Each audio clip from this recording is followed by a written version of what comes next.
5 సంవత్సరాల అష్ట కష్టాల తర్వాత మహానాడు అంగరంగ వైభవంగా అయితే జరుగుతుంది. సో ప్రస్తుతం మనతో పాటు పరిటాల సునీతమ్మ గారు ఉన్నారు. ఆమెతో కూడా అడుగుదాం.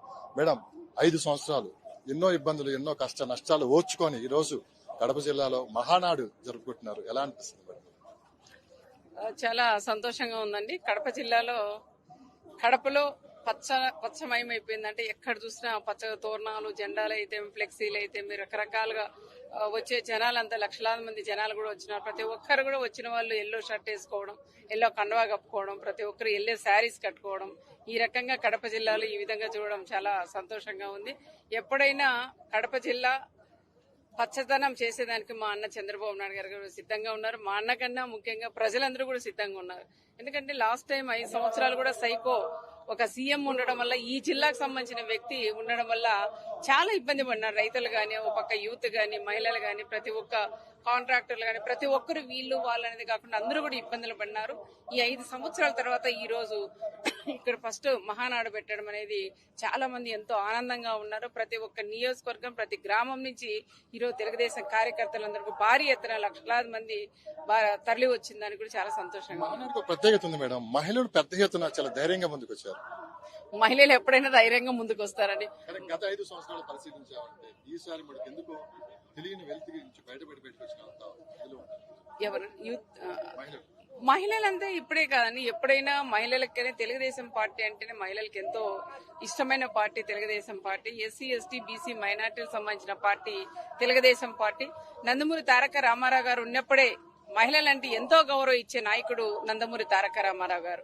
ఆయన పెట్టిన పార్టీ కాబట్టి ఆయన అడగజాడలోనే నడుస్తూ మా అన్న చంద్రబాబు నాయుడు గారు కూడా ఇంతవరకు ఆయన కూడా భుజ స్పందాల మీద కూడా వేసుకుని ఈ పార్టీని పక్కన అడగేయకోకుండా ముందుకు తీసుకొచ్చిన ఘనత మా నాయకుడు చంద్రబాబు నాయుడుకి దక్కుతుంది. వాళ్ళ మీద ఉండే నమ్మకంతో మహిళలు ఎవరు చూసినా ఎక్కడ చూసినా కూడా బయటకు మాతో పాటు ప్రతి ఒక్క మహిళ కూడా ధైర్యంగా ముందుకు అడిగేస్తున్నామంటే అది పచ్చ కండవ అని కూడా మేము చెప్పుకోవచ్చు.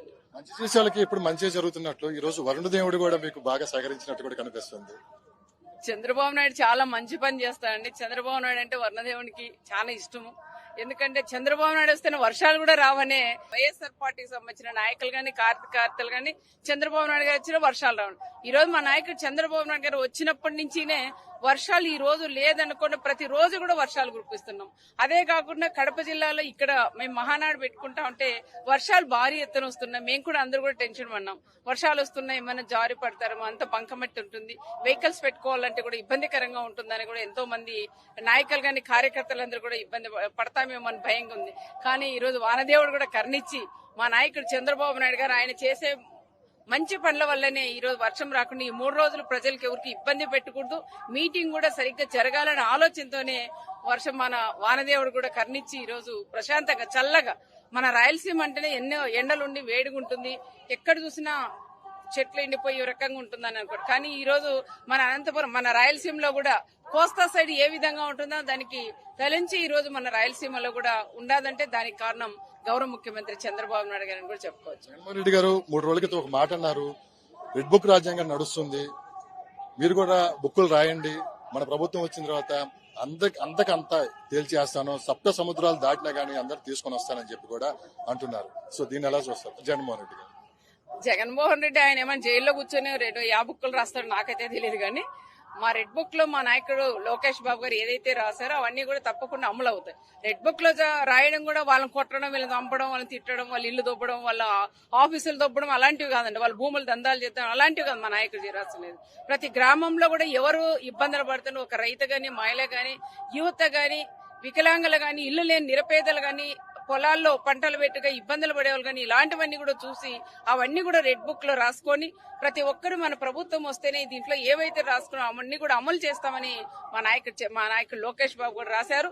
ఎవరైతే మా పార్టీ కార్యకర్తలు కానీ వాళ్ళందరినీ ఇబ్బందులు పెట్టి ఎవరైతే చేశారో అలాంటి వాళ్ళు కూడా రెడ్ బుక్ లో కూడా రాశాం. రెడ్ బుక్ రాజ్యాంగం నడుస్తుందని వాళ్ళ వైఎస్ఆర్ అలా అంటున్నారు. మా నాయకుడు చంద్రబాబు నాయుడు గారు, లోకేష్ బాబు గారు 2 రకాల అటు ప్రజలకి ఇబ్బంది లేకోకుండా చూసుకుంటున్నారు. అటువైపు ఎవరైతే మమ్మల్ని ఇబ్బంది పెట్టారో అలాంటి వాళ్ళని కూడా తప్పకుండా వాళ్ళు కూడా ఇబ్బందులు పెడతామని కూడా చెప్తాం.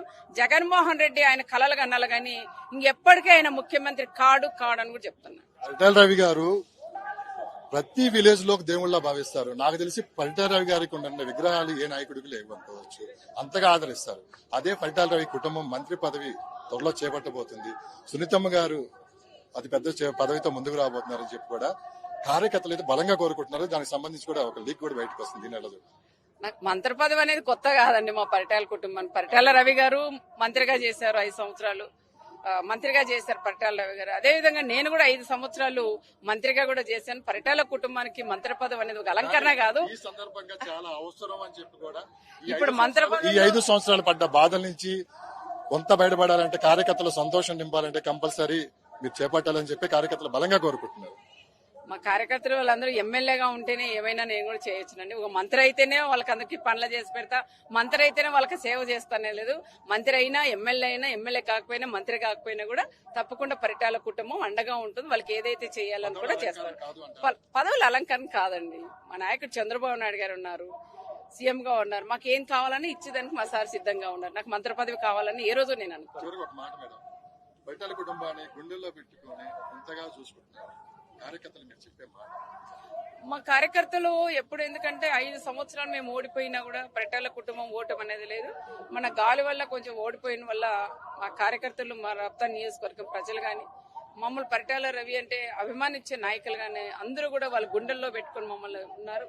మా జీవితాంతం మా ప్రాణం ఉన్నంతసేపు వాళ్ళకి రుణపడి ఉంటామని కూడా చెప్తారు.